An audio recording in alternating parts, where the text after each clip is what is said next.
Hi, I'm Hartmut from Ikea in Germany, and I'm going to show you how we use a laser to personalize merchandise for our customers.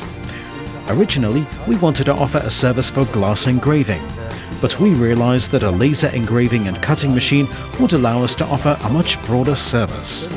In addition to engraving glass, a laser can personalize many other products and materials, and this allows us to fulfill individual customer requests. For example, our customers asked for spaghetti measurers, and we could fulfill this request within a few minutes.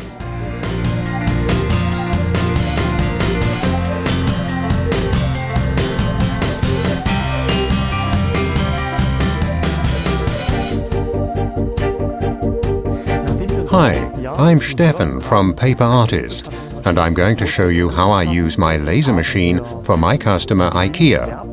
Originally, we just offered high-quality paper products.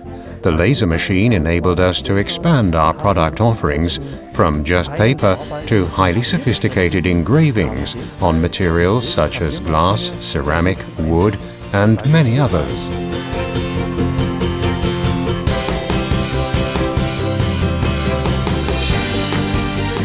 The laser machine can even engrave the finest details in mirrors. In this case, you can engrave in the colored coating on the front. Moreover, on the back, the evaporated mirror surface can be engraved, which then looks transparent from the front without the mirror effect.